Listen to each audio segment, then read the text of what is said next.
é o famoso palpite de final de semana que muda a obra inteira na semana seguinte, né? Essa parte é bem complexa de se lidar, inclusive. E ela acaba mexendo nessa questão do briefing também, né? Mas ela se torna, na frente, um outro problema do briefing. Ela altera a base do briefing, né? Ela acaba mexendo nesse contexto. E se você não tem documentado esse briefing, vai ficar o disse que não disse, né? Porque tem que estar tudo documentado, porque aí você tem como conversar com o cliente depois. Não, a gente conversou sobre isso, ok, podemos mudar. Mas estava aqui no briefing, né? Seu amigo veio, seu cunhado, seu tio, mas a gente consegue mudar, mas está aqui documentado. Se você não tem o documento, né? Você não tem nem como conversar com o cliente, né?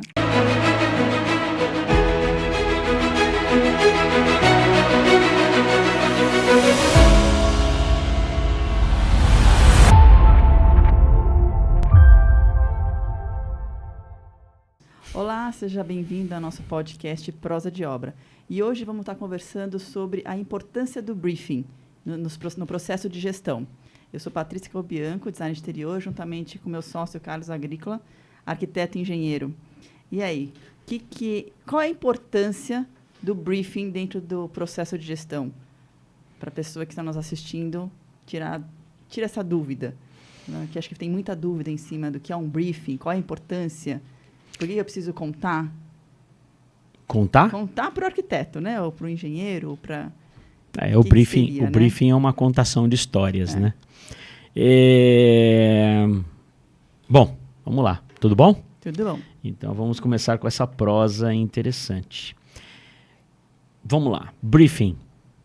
O pessoal adora palavras não nossas, né? Palavras em inglês que acabam sendo utilizadas aí comumente. Bom, quantas vezes nós vivenciamos e ouvimos, não só vivenciamos como experiência, né, mas ouvimos o famoso, nossa, mas não foi isso que eu pedi, né? Então, não, mas eu queria que fosse assim. Não ficou do jeito que eu imaginei. Não ficou do jeito que eu imaginei. Poxa, não era essa cadeira que eu imaginava comprar, né? Ou então eu esperava que esse espaço fosse mais amplo, maior, né? Que tivesse um pé direito maior, por exemplo, pé direito, e aí um adendo, muitas pessoas não sabem o que significa, mas pé direito é a altura do ambiente. Todos esses pormenores que nós encontramos lá na frente, na entrega de uma obra, na entrega de um projeto, eles não nasceram na obra, né? A obra, ela é uma etapa que está muito aquém do início dela a solução para esse tipo de condição. Ou seja, algumas falhas, a grande maioria delas,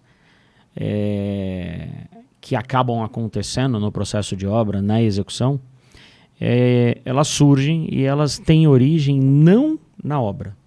Elas não acontecem na obra. Elas acontecem no planejamento da obra, no antes da obra. E elas acabam acontecendo por decisões que foram tomadas ou por decisões que não foram tomadas, na sua grande maioria, e que deveriam ter sido tomadas, ou ao menos deveriam ter sido contempladas como base para que a obra pudesse acontecer. Mas é muito comum, e infelizmente 85% das obras no Brasil são executadas sem planejamento. Sim. Né? Elas não têm nenhum profissional de arquitetura, nenhum profissional de engenharia. E muito menos vai ter um briefing, né? E, consequentemente, dificilmente vai ter um briefing, né? Porque o briefing nasce nesse contexto, né?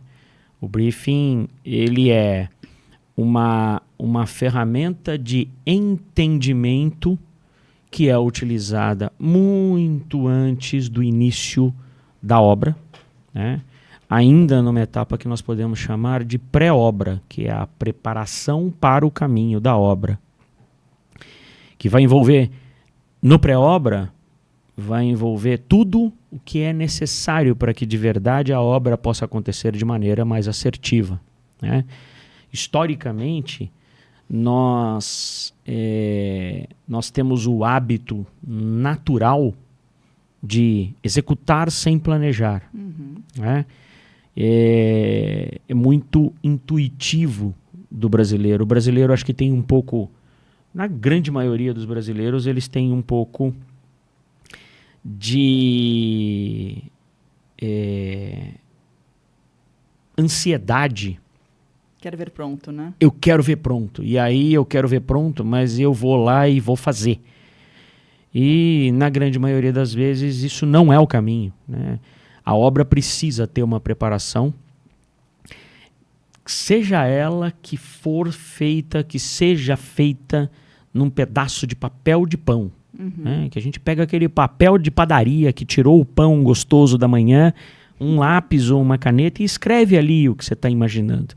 Isso já é um primeiro passo para que a sua obra de reforma ou de construção possa acontecer de maneira mais assertiva. E aí eu digo considerando essa questão dos 85%, infelizmente. É um número muito alto, né? E, consequentemente, é um número muito alto e é um número que, ao mesmo tempo, ele é muito alto, ele é um número que ele entra na estatística do erro. Porque quando vai ser feita a estatística de erro, numa conversa, num bate-papo, num final de semana, o cunhado conta para você que a obra dele deu errado.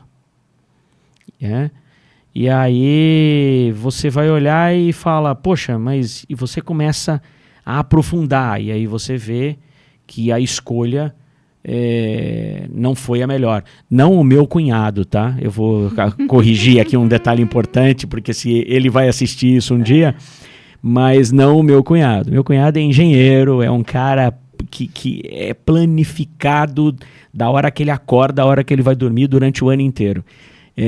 Então, não ele. Aliás, ele procura um especialista para cada área, ele reúne todo mundo. Essa parte, eu não posso dizer isso dele. Estou dizendo o cunhado como exemplo, um amigo, um primo, alguém próximo. Que até vai visitar a obra, né? E dar uma sugestão ou dar um palpite, sem saber também, sem entender, né? É o famoso palpite de final de semana que muda a obra inteira na semana seguinte, né? Essa parte é bem complexa de se lidar, inclusive. E ela acaba mexendo nessa questão do briefing também, né? Mas ela se torna, na frente, um outro problema do briefing. Ela altera a base do briefing, né? Ela acaba mexendo nesse contexto. E se você não tem documentado esse briefing, vai ficar o disse que não disse, né? Porque tem que estar tudo documentado, porque aí você tem como conversar com o cliente depois. Não, a gente conversou sobre isso, ok, podemos mudar. Mas estava aqui no briefing, né? Seu amigo veio, seu cunhado, seu tio, mas a gente consegue mudar, mas está aqui documentado. Se você não tem documento, né? Você não tem nem como conversar com o cliente, né? E o briefing tem esse detalhe, assim, o briefing ele acaba se tornando, ele tem uma complexidade maior, eu acho que é por isso que é um assunto que permeia aí, e essa complexidade dele vai gerar toda uma divisão na frente, que vai trazer uma melhor assertividade, um melhor resultado. E quando essa complexidade fica falha, quando falta, né,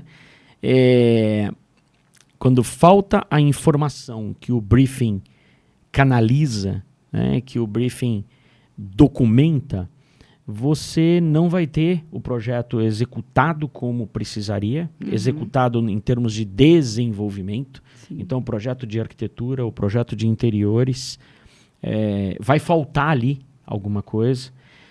Esse alguma coisa que está faltando, ele falta já de partida do briefing, porque no briefing você não notou.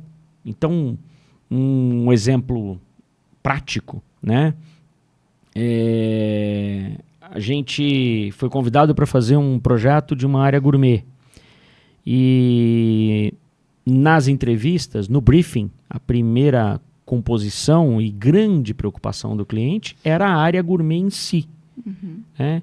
era o espaço para a família, sem dúvida, e etc., mas ele tinha um olhar muito no ele ser o gourmet da área gourmet. Né? Ele ia preparar e etc. Então o cuidado dele com aquilo estava muito grande, realmente.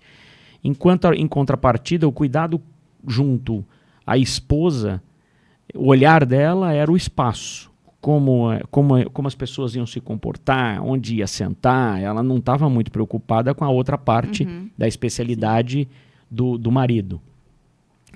E nenhum dos dois lados estava olhando uma coisa que é subjacente ao processo, mas ela é necessária. Então, eles pediram tudo e nós na reunião colocamos, poxa, mas precisa ter um banheiro de apoio. Porque um banheiro de apoio vai fazer assim, vai fazer assado. E aí, de repente, eles olharam e falaram, nossa, a gente não sabia. Então, o espaço vai ficar um pouco menor? Sim, porque o espaço continua sendo o mesmo e a gente não tinha para onde ampliar. E aí vem a questão da experiência, da expertise, do conhecimento, dessa mistura. De trazer para o briefing elementos que o seu cliente não conhece, seja ele residencial, seja ele, por exemplo, um cliente da área hospitalar, né? Ele tem conhecimento de uma gama de informações, mas a gente tem ali um pormenor a mais que limita e delimita. Ou seja, limita até onde esse cliente precisa ir com um mínimo de exigência, porque não é o que eu quero fazer, é o que eu preciso fazer para atender às regras das normas de saúde. Então, muitas vezes, ele gostaria de ter uma área de atendimento menor, mas a área da saúde exige que a área de atendimento seja, no mínimo, de um determinado tamanho, né? E que ela tenha, no mínimo, determinados equipamentos. E que para um número mínimo de pessoas, você tem que ter um banheiro de atendimento normal, um banheiro de atendimento masculino, um banheiro de atendimento feminino, né? E um banheiro PNG. Você tem que ter uma área de exclusão de materiais. Então, o cliente vai fazer uma visita e aquele material segregado, né, que fez um exame e alguma coisa, tem que ir para um determinado ambiente. Esse ambiente, às vezes, não estava considerado pelo cliente, pelo proprietário. E a legislação se coloca nessa situação. Então, existem aí um pano maior de informações que é o desejo do cliente associado às normas mínimas e regras mínimas que intitulam esse complemento. Nossa função, ajudar a colocar tudo isso de uma maneira clara e objetiva e de maneira que ela possa ser classificada, né, documentada e fazer parte, efetivamente, do desenvolvimento do projeto que vai levar à obra. Qualquer coisa que falte aqui atrás, né, você vai encontrar lá na frente. Durante a obra. Durante a obra. E durante a obra se torna um verdadeiro pandemônio, né? Durante a obra se torna um risco muito grande de uma maneira geral e é onde a gente perde recursos. Durante a obra a gente vai perder tempo, porque nós vamos ter que buscar e correr atrás do que não foi planejado. Não foi previsto antes, né? Não foi previsto, você não tem a equipe, você não considerou a instalação, porque ela não estava no projeto.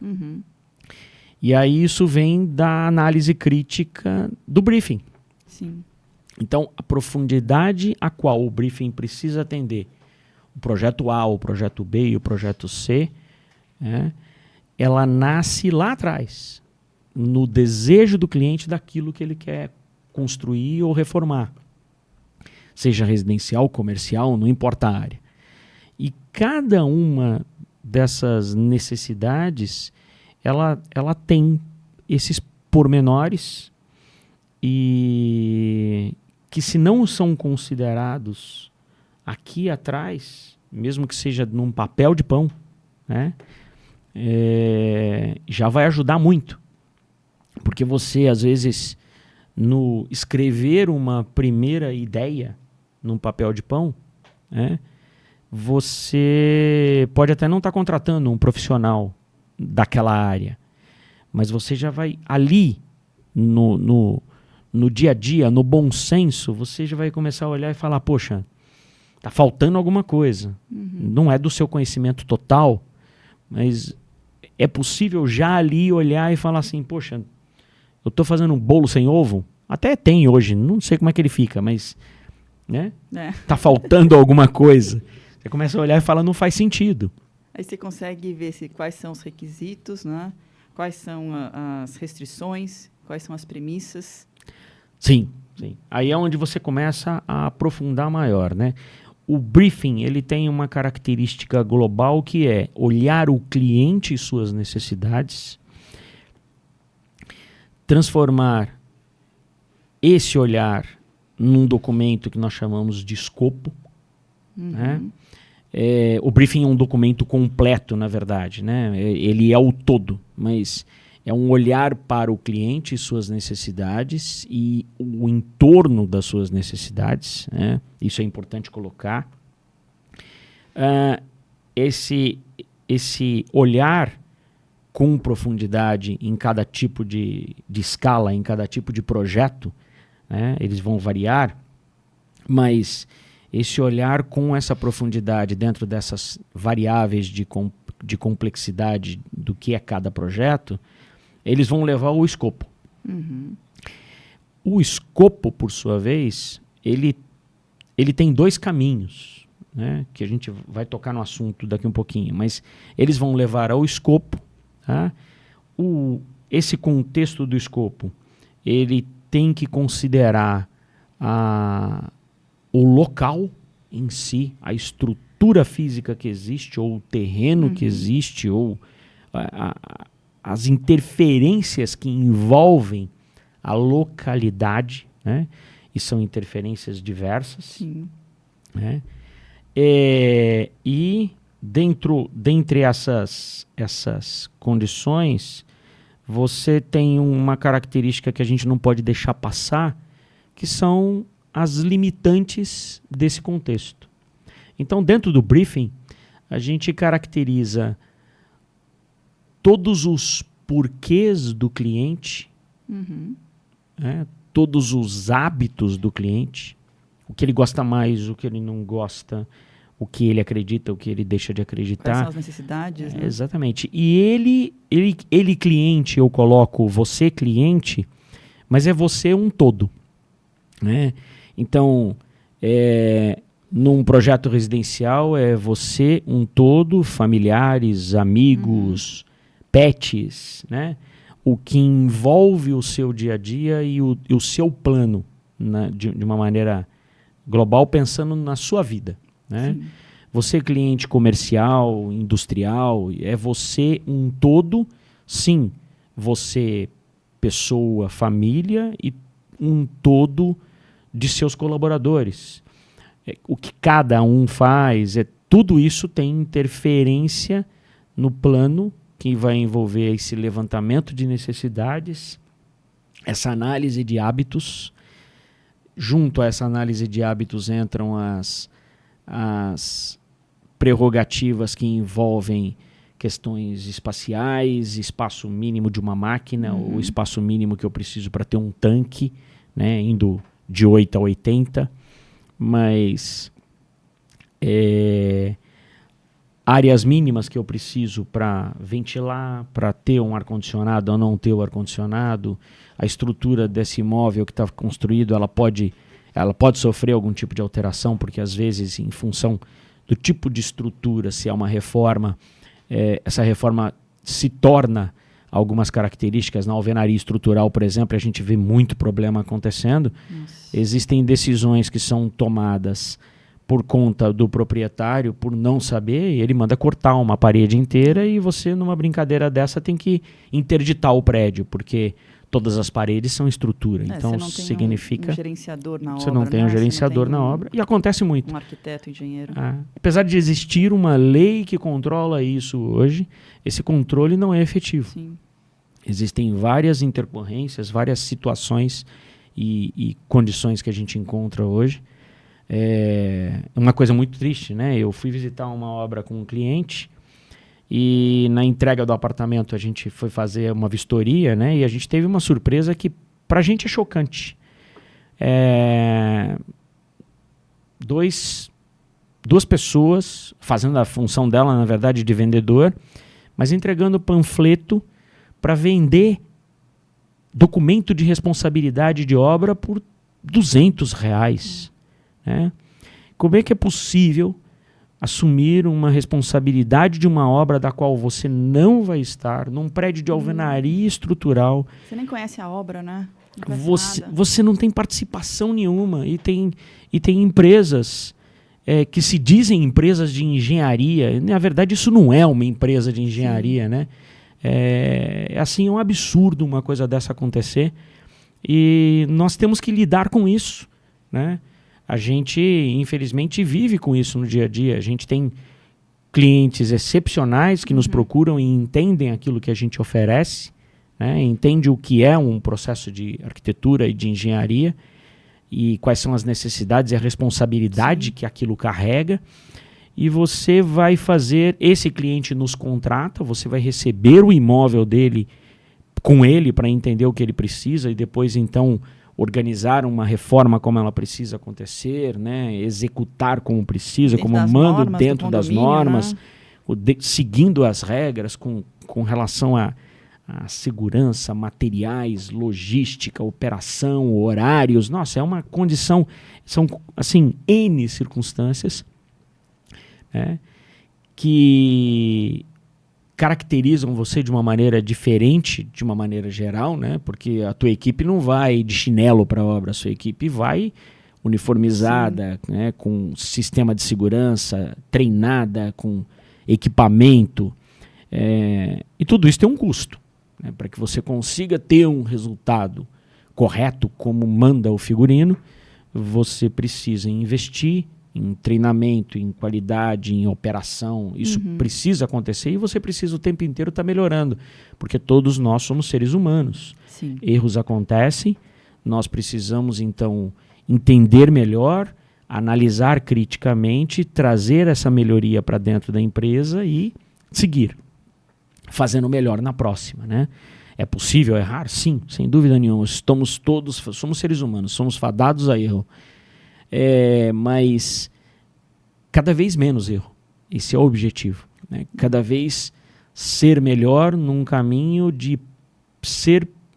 O Leandro Carnal coloca isso, né? Não existe perfeição.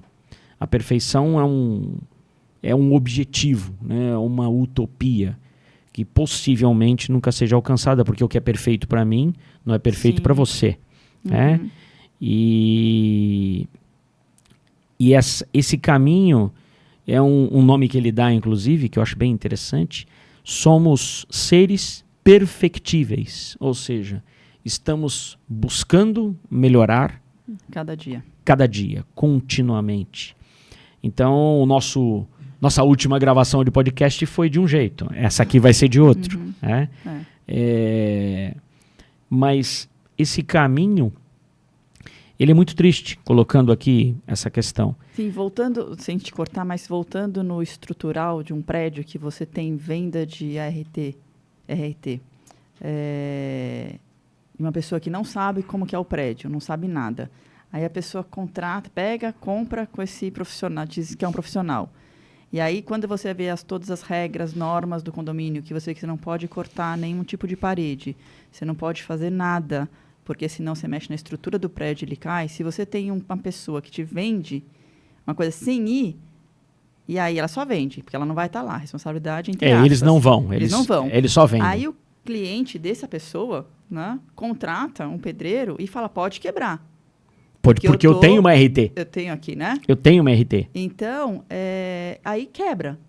E aí você tem que interditar o prédio. Um detalhe, tá? ART e RRT são nomes de documentos técnicos que validam de uma maneira responsável, ou deveria ser, porque infelizmente tem gente vendendo esse documento a troco de nada. A troco de nada, porque R$200 mal paga a taxa do documento. mas tem gente vendendo responsabilidade técnica de execução de obra sem ir na obra, Sem conhecer, sem né? conhecer o que está acontecendo lá. E, claro, tem gente comprando, porque é entendido que nós somos caros. E aí Sim. acontece, igual está acontecendo em São Paulo agora, uma questão, um prédio em que isso aconteceu, e a equipe executiva foi lá e cortou 6, 7, 8, acho que se eu não estou enganado, são quase 8 metros de parede esburacadas para passar infraestrutura e etc., e não podia fazer um buraquinho de caixa de parede, porque as paredes são todas estruturais, o prédio está interditado. Você derruba o prédio, né? O custo disso. E a empresa que fez isso, ela está aí.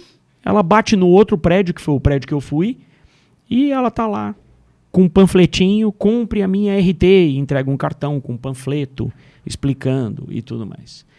E aí, esse prédio é um prédio que, infelizmente, assim, tem muita coisa que não pode ser executada, né? Ok, é uma técnica construtiva, ela não está errada. Sim. Os limites são claros, mas existe um cara que vai lá e vende um documento a troco de banana, né? E esse documento joga em cima dele uma responsabilidade. E aí o cliente se sente tranquilo, porque Eu comprei, tá aqui. teoricamente ele comprou um processo de engenharia, mas na verdade ele não comprou nada, ele comprou um documento que dá essa autorização. E aí ele contrata uma pessoa não profissional, porque um pedreiro mais profissional, ele vai olhar aquilo e ele não vai executar. Porque ele pode não saber o porquê, mas ele sabe que dá problema. Sim. E aí ele não executa. Mas o cara que vai lá e executa, se diz pedreiro, mas infelizmente não quero falar mal das equipes, nós temos N, mas às vezes realmente ele não tem aquele conhecimento, ele não passou por treinamento, ele executa outras obras e ele vai lá e é uma oportunidade de trabalho. E ele executa, porque no olhar dele, ele quer entregar o melhor para o cliente dele. Então, os erros vão se sobrepondo a ponto de termos uma possibilidade de uma catástrofe. Sim. Então, um simples corte numa parede pode derrubar um prédio? Pode. Infelizmente pode. Pode parecer que não, mas pode. E essa dor é uma dor extremamente complicada, né? E ela é uma dor que entra no contexto do escopo. Sim. Porque muita coisa do que é vista agora, antes do todo, vai impedir que uma situação dessa possa acontecer na hora da execução. Sim. E o cliente não sabe, né? Porque ele também não tem esse conhecimento. Então ele vai comprar porque ele acha que é um valor na cabeça dele justo. Sim. Né? Ele não sabe a responsabilidade que tem que ter. Você tem a pessoa vendendo. Então, se eu comprei e o condomínio está exigindo, tá aqui, eu comprei. Mas ele não sabe a real responsabilidade, né? Porque Sim. ele também é leigo. Sim. Né? Então, ele também não tem culpa disso porque ele não entende. Sim. Né? É uma situação que vai se somando, né? E você tem uma bomba relógio. Sim. Em N condições. Você pega uma cidade como São Paulo, que tem, sei lá, 40, 50 mil edifícios, 20, um número aí de milhões de pessoas espalhadas. Então você tem anseios e desejos espalhados, com necessidades diferentes e com objetivos diferentes. Então, o controle disso é extremamente difícil. Né? O controle disso. Tanto que existem empresas que continuam fazendo isso. Isso deveria ser absolutamente proibido. Sim. Alguns condomínios vão se sobrepujando e melhorando. Mas a fiscalização ainda, mesmo assim, ainda não é como deveria ser. Né? Mas alguns condomínios colocam uma prerrogativa que deveria ser. Né? A empresa que gera um documento de responsabilidade técnica tem que ser a empresa que vai executar o serviço. Sim. Porque tem responsabilidade sobre isso, né? Porque ele está, então, assumindo uma responsabilidade de um serviço que ele está prestando. A responsabilidade por execução de uma obra, a responsabilidade por execução e desenvolvimento de um projeto, ela tem que ser gerada no contexto de quem vai executar esse processo, né? E isso, infelizmente, não acontece. Nós não temos os projetos devidos sendo executados como deveriam, né? Então, muito menos o escopo. Sim. Se nós não temos o projeto, não temos o escopo. E, consequentemente, 85% de obras são executadas sem profissionais. Nós também não temos uma execução profissional. E, no final, o cliente não tem o resultado que gostaria. Da também, onde né? Correr atrás, de que recurso ele vai correr. Né? Ele não desenvolveu um projeto. Então, ele não tinha um mapa. Ele não associou. Se ele não desenvolveu o projeto, ele mal executou um escopo. Ele tem um desejo na cabeça dele. E esse desejo não foi documentado. E aí ele coloca alguém para executar. E se alguém que está executando com base em quê? Com base numa conversa. Sim. Essa conversa também não foi documentada. Então, amanhã, a hora que acaba, é muito simples você dizer que faltou alguma coisa. Não gostei, não era isso de que eu ambas as queria. partes. Sim. O executor pode dizer que ele disse que disse, mas não disse. Ou ele realmente disse, mas não ficou documentado que disse. Não ficou tão claro. Não ficou tão claro. Com o advento do WhatsApp, essa coisa ganhou uma velocidade, mas dá para documentar via WhatsApp também. Mas as falhas são sobrepujadas e elas vão se montando em montinho, montão, montinho, montão, montinho, montão. A hora que você vai olhar, é um bolo que não tem da onde tirar o porquê aquilo aconteceu, nem como aquilo aconteceu. E acaba entrando no que você colocou no início, né? Fica o dito pelo não dito. Sim. E aí começam os desafetos, as questões que são falhas na comunicação, né? Você pega com processos que são o mais redondo possível, com documentos escritos, né? A gente vive isso. Sim. É engraçado esse lado, né? A gente vive isso. A gente tem uma situação engraçada, né? Um projeto que era para acontecer e planejado para acontecer em 2 anos, e numa reunião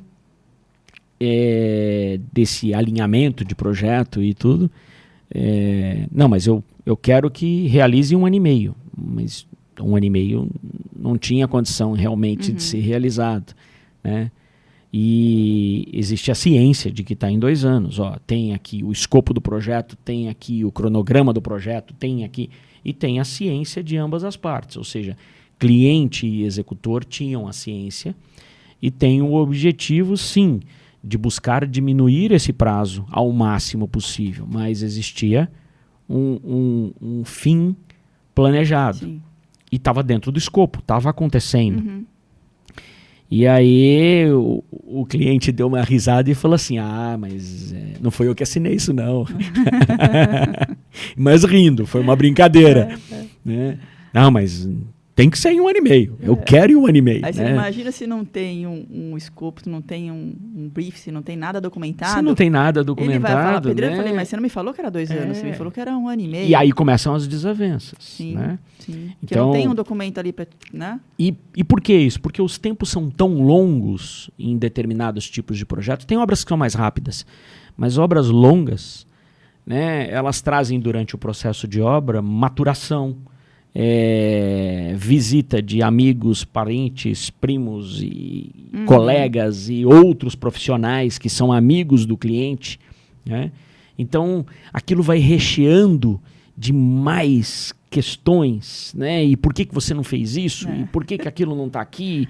E por que estão fazendo desse jeito, né? Vai dando tilt no cliente até. E aí o cliente começa a se sentir... Ele está confortável com você, mas ele começa a pulga atrás da orelha no final de semana, quando ele não está com você, ou não está com a tua equipe na execução, ou ele não vai encontrar... Se ele não tem o conforto e a confiança e a confiabilidade de que aquele caminho está trilhado... É aquilo que ele quer, né? E foi aquilo que ele pleiteou, né? Aquilo é o que está documentado, está em projeto, está transcrito. Então, são algumas questões que o escopo traz a resposta através do projeto. Então, o escopo é um documento escrito, né, que é transformado, é transcrito através de projetos e desenhos técnicos, que são os projetos, e detalhamentos.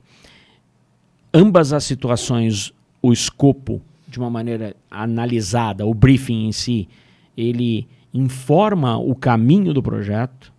E então aqui você verifica 2 vezes. Aqui você verificou a primeira, aqui você vai olhar a segunda, e aqui podem surgir novos acréscimos ao escopo. Normal acontecer. E aí então você faz ajustes, né? E esse contexto projeto, depois de ajustado, ele é a ferramenta de planejamento, orçamento, né? E que é a ferramenta que vai entregar a gestão de obra, né?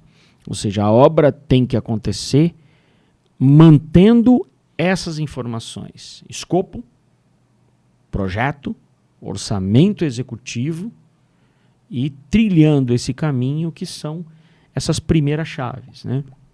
Então, olhando por esse lado, o briefing, ele determina dentro do escopo o plano do produto, ou seja, o que você vai entregar, o que o cliente quer, o que ele precisa. E ali você então entra com todas as informações principais, né?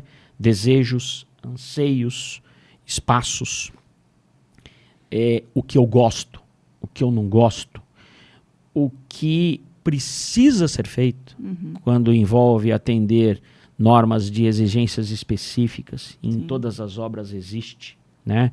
Numa obra residencial existem várias normas específicas, numa obra comercial mais normas ainda. O que a localidade permite, porque às vezes o cliente deseja construir 1.000 metros quadrados num terreno de 500 metros quadrados. Tem zoneamento também, né? E aí o zoneamento da localidade, que determina a lei das cidades, né? Em cada cidade existem as suas características diferentes, e por bairros existem características diferentes, por região. Você não pode construir um prédio numa área estritamente residencial que só tem limite para 2 pavimentos, por exemplo. Eu quero construir um prédio. Não pode. Então tem que comprar um terreno onde pode construir um prédio. E nessas proporções, você tem todos os pormenores que envolvem essa questão dos requisitos, que são as necessidades, né, que são a base do que você está buscando, né?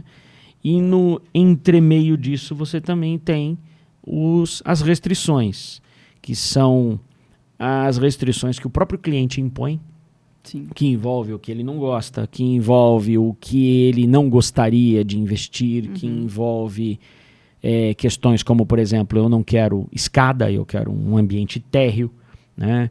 Eu não quero ter dificuldade para chegar lá, então o local e a vizinhança tem que ser sempre considerado, né? Inclusive porque durante a obra você também tem que associar a vizinhança, que são o que nós chamamos, um outro termo em inglês muito espalhado por aí, na verdade, que são os stakeholders, né? Os interessados internos, que é o próprio cliente e o dia a dia dele, e os interessados envolvidos externos, não só a vizinhança, mas como os órgãos públicos, que são quem aprovam o que você vai fazer e quem controla o que você vai fazer. E dentro dessa composição, existe um item que envolve também o que nós chamamos de premissas. Dentro das premissas, você tem associado e entregue para o seu cliente também questões bases, que são como você trabalha e não abre mão de fazer. Então, um exemplo, nós já tivemos situações em que nós tivemos que abrir mão de executar a obra porque o cliente não queria que nós tivéssemos no nosso escopo, né, questões de segurança. Então, por exemplo, eu não concordo que eu tenho que investir em segurança. Eu não concordo que eu tenho que investir em segurança. Eu não concordo em ter que pagar esse valor porque você vai colocar andaime na obra, né? É um problema seu. Realmente é um problema nosso. Mas é um custo que é existe, da obra, né? é um custo que existe para alocar na obra. Sim. Né? Nós temos o andaime? Temos, sem dúvida nenhuma. Mas enquanto o andaime está parado, ok. Mas quando o andaime é destinado a uma determinada obra, ele vai para aquela obra com um custo. E ele tem um objetivo fim, né? Trabalhar em altura com segurança. Em algumas situações até muito mais complicadas do que andaime. A gente usa plataformas elétricas ou plataformas motorizadas, né? Guindaste. Tudo isso é um custo que aquela obra demandou. Sim. Né? E se tem um acidente, meu Deus do céu. Não, né? e é um custo que aquela obra demandou e é um custo que entra dentro do... É uma premissa de segurança da qual a gente não abre mão, Sim. mas ela é um custo que ele não é uma surpresa, ele é um custo que ele é mostrado lá atrás. Uhum. Sim. Ainda quando em briefing, e aquele cliente determina, e quando o projeto começa a ser desenvolvido, você já olha e fala, aqui só com guindaste. E aí, ao mesmo tempo, você faz uma análise crítica quando está acontecendo isso, e você olha e fala, calma aí, aqui, mas o cliente restringiu ali. Ok, então esse não é mais um caminho. Ou então você olha e fala, não, o cliente não fez a restrição, mas essa localidade não permite que eu entre com um guindaste em determinado horário. Então eu tenho que... então eu posso ir para uma mini grua. Uhum. Eu não vou ter que locar um guindaste. Então eu vou montar um sistema interno dentro da obra. Né? Isso vai... Lá atrás, o briefing delimita determinadas situações que vão vir para o projeto e vão ficar em análise. O projeto é desenvolvido não ao bel prazer, né? Ou... Como dizem os antigos, ao Deus do Ará, na verdade, né? Que eu quero fazer aquilo. Não, o projeto é desenvolvido com base no atendimento de necessidades Sim. E com contraponto de regras. E com contraponto de interferências. Né? Logística envolve toda essa questão. Tudo isso tem essa abrangência. E aí, dentre esses detalhes, o escopo traz essa referência do escopo de produto, que amarra esse contexto paralelo. Né? Todas essas associações do briefing, elas trazem um documento que é o escopo do produto, que vai determinar todos os pormenores dessa necessidade desses clientes. E no contraponto desses pormenores, o escopo do produto ele vai trazer, então, o escopo de projeto, que é o que vai gerar todos os documentos necessários e que envolvem esse todo. Né? Ou seja, o produto em si que precisa ser alcançado, uma casa, um prédio, uma reforma, ele vai trazer para a gente o desenvolvimento do escopo de projeto. O que eu preciso fazer para executar todos esses pormenores? Né? Essa frente toda, ela se associa e vai fazer um contratempo e um balanço e vai permitir que esse resultado... Não adiantou nada o que você fez agora. Você passou em frente na hora que foi. Desculpa, e passou por baixo na hora que voltou. Não adiantou nada. Tudo bem, faz parte. Mas essa foi ótima, engasguei. Né? Até chorei aqui. Você afogou no copo d'água, você não engasgou. Água, né? não. Mas o escopo, esse contexto do briefing, né, que envolve todas essas informações, ele vai trazer para a gente a base da gestão. Né? A gestão de obras, ela precisa dessas ferramentas para delinear o caminho e poder vir fazendo contrapontos, né? E dentre esses contrapontos, a análise crítica de todo esse processo anterior. Um escopo bem desenvolvido e um briefing completo, né? Vai trazer um projeto mais completo possível. Sim. E quando isso chega na obra, a obra precisa analisar de maneira crítica esse todo atrás, né? Para entender o que ela precisa complementar, porque às vezes ela precisa também colocar alguma coisa. Ou então não. A hora que ela bate o olho ali e ela analisa, ela vai poder ter maior profundidade em tomar decisões que envolvem equipe, materiais, quantidade de equipe, né? Número mínimo que você precisa para atender aquela necessidade. A gente não coloca a quantidade de pessoas dentro da obra ao bel prazer, né? Não é eu acho que eu vou fazer com um pedreiro e um ajudante. Não. Você vai olhar e você vai ver as expertises necessárias, quem você tem que colocar, quantas pessoas. Necessidade da obra, né? Necessidade da obra, plano de investimento da obra. Como é que a obra vai desembolsar, como é que vai funcionar o fluxo de caixa da obra, né?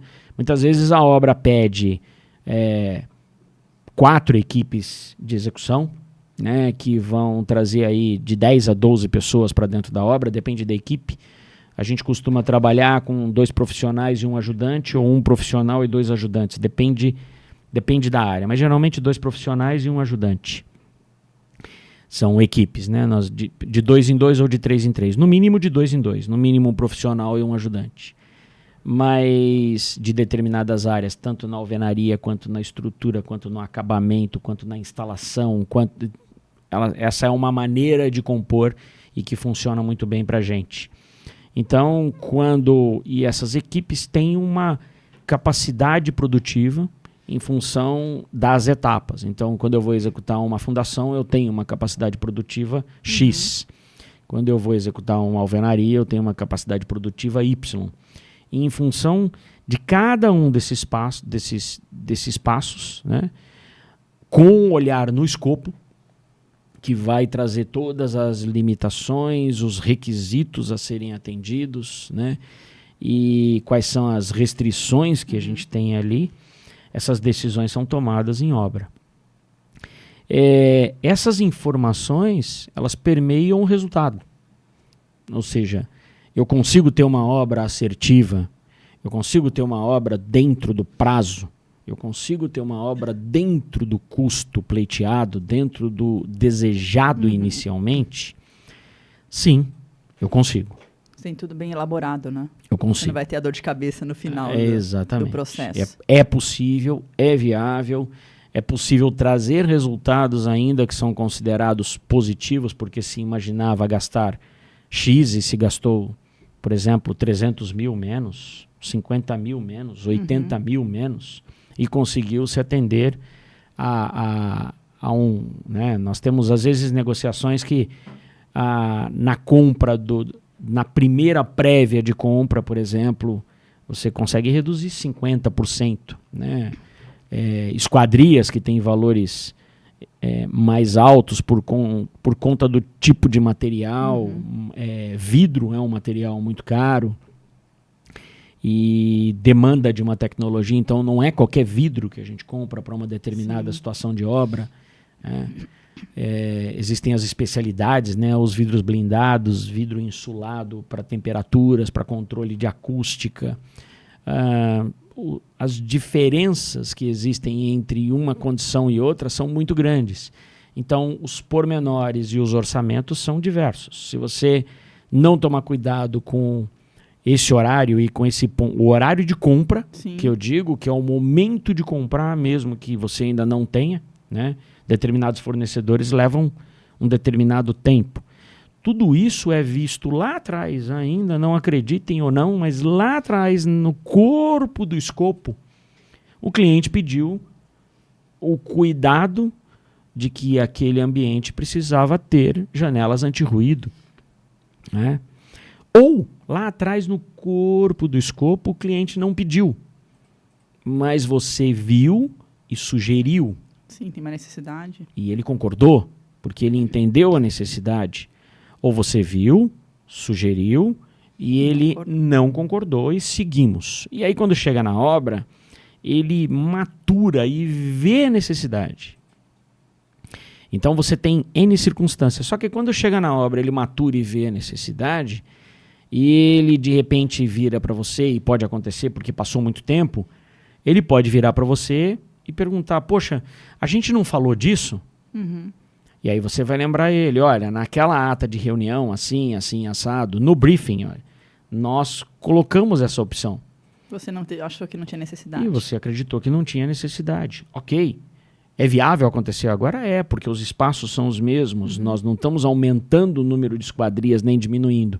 Mas vamos dobrar o valor das esquadrias, porque esquadrias acústicas chegam a custar quase o dobro. Sim.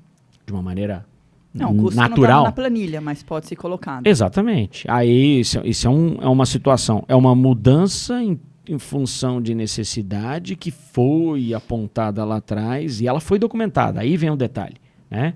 Ela foi documentada, ambos ficam transparentes e a comunicação fica clara. Não existe desconforto a respeito da comunicação e das decisões tomadas. Existe sim o desconforto com toda certeza de que ele vai ter que gastar mais. De que ele vai ter que investir mais para ter o que ele está pleiteando. Né? E aí existem soluções diversas. Então, existem situações às vezes que a gente já viveu isso, dessa mudança de contexto, né? E para minimizar o desconforto, você propõe algumas soluções. Então, vamos então trabalhar com janelas acústicas, com sistemas de caixilho, janelas e portas e o que for necessário, né? Acústicas voltadas para os ambientes íntimos, quando é uma residência. Né? Ou para os ambientes de reunião, quando é uma sala, uma área comercial. Ou para os ambientes de diretoria e reunião, quando é uma indústria. Né? Você tem as diversas opções de solo, você mescla o que estava planejado com um acréscimo um pouco menor. E aí você dá algumas alternativas. E o cliente pode dizer, não, eu quero completo. Eu entendo que vai ter um gasto a mais. Mas quando isso não existiu lá atrás, isso vira uma bomba relógio aqui na frente. O cliente toma a decisão de última hora na obra, a obra não sabe que tinha. E quando você fala de janelas acústicas, na maioria das vezes elas levam um pouco mais de tempo que as janelas tradicionais, que os caixilhos tradicionais. Porque a fabricação é um pouco mais complexa, os vidros acústicos são mais demorados para serem produzidos. E se isso foi visto muito de última hora, você já está comprando com atraso. Vai entregar com atraso. Consequentemente, fica bravo. Consequentemente, esse atraso vai jogar a obra para frente. Sim. E ele não foi visto. Ele não estava no escopo, ele não foi considerado no projeto e a obra começou sem ter essa informação. Né? E o que mais acontece, na verdade, é que tudo isso que eu estou te contando não é feito. Ou seja, a obra começa sem as informações que ela precisa ter e ela tem que acontecer. E aí o fator decisório, que é o que mais complica, é que a obra começa no vazio. Eu chamo de começar no vazio. Muitas vezes o executor ele toma o ponto de partida e deixa claro que a obra está começando no vazio, que ele sabe pouco sobre aquilo e que ele tem pouco controle, mas ele só toma esse partido. Isso não é documentado, isso não é registrado, né? E a gente tem as consequências diversas que a gente vê e se torna a tão famigerada obra da dor de cabeça. Né? Minha obra deu errado, meu orçamento estourou. Está fora do prazo. Está fora do prazo. E o prazo era o que se imaginava, mas ele não foi documentado. O orçamento era o que se imaginava, era o que eu determinei, era o que eu acreditei, mas eu não contei para ninguém. Essa linha é uma linha muito tênue e para dar certo precisa existir a confiança e no mínimo um papel de pão. No mínimo um papel de pão que descreva é isso que eu quero gastar, eu vou fazer isso, eu quero fazer aquilo, eu vou ter tantos banheiros, eu vou ter um mínimo, um rabisco feito a lápis. E aí, preferencialmente, a lápis, né? Porque o a lápis a gente ainda pode apagar e fazer alguns ajustes. Até para quem vai executar, né? Mas principalmente para quem vai executar. Aí, para quem vai executar, tem que ser a caneta. Porque ambas as partes assinam e se ocorrerem mudanças, né, mesmo que ela seja no seu plano, né, o documento que gerou o starter e o andamento daquele processo que você está tocando, e aí está tocando por conta própria, e eu chamo de tocar porque é mais ou menos isso, né? Obra sem planejamento, a gente toca, igual está tocando boi, a gente vai empurrando ela, né? E obra gerenciada, ela não é uma obra tocada, ela é uma obra coordenada. Ela acontece com processos, ela acontece com equipes alocadas que estão lá para executar um determinado serviço, né? Pode acontecer de uma equipe ir executar um serviço numa obra externa e chover a ponto dessa equipe não conseguir executar o serviço? Pode, porque são fatores limitantes que não controlamos, né? Mas para isso a gente está o tempo inteiro associado a situações como essa, né? A gente pode ter uma greve, pode ter um dos membros da equipe pode ficar doente, são coisas que a gente não controla, são fatores que a gente associa lá atrás no escopo, a gente associa dentro da parte de limites uma etapazinha que a gente chama de riscos e oportunidades. E aí nessa parte lá atrás a gente associa também a classificação desses riscos e oportunidades, né? Existem algumas situações que a criticidade é tal que você, por exemplo, se for executar uma obra na área de petróleo e gás, se o tempo nublar, a equipe tem que parar de trabalhar, né? Porque o risco de segurança é tão alto que a regra número 1 é nublou, parou, porque um raio pode matar alguém e são áreas extremamente críticas. E isso está no teu risco. E ele não entra como a possibilidade de, não, ele entra como um fato, né? Um fato que você não controla, mas ele entra. Então, existem algumas situações em que você delimita isso. E já em outras questões, a gente, olhando esses detalhes, quando você cria um processo onde você, no mínimo, tem um documento entre as partes, né, que pode ser executado sem projeto, infelizmente pode. Sim. Vai dar certo? Não, não vai dar certo. A gente vai assumir que deu certo? Vai, porque interessa. Mas no fundo, a gente não está satisfeito. Porque faltou. Muito detalhe, né? Muito detalhe. E assim, isso dá papo para mais alguns podcasts, né? E aí eu acho que a gente permeia um caminho em buscar melhorar o tempo inteiro. Então, olhando isso, né, eu gosto de falar no escritório isso, né? Não deu certo hoje, mas vamos aproveitar o que não deu certo hoje e entender que isso pode melhorar e fazer um pouquinho melhor amanhã. Sim. Né?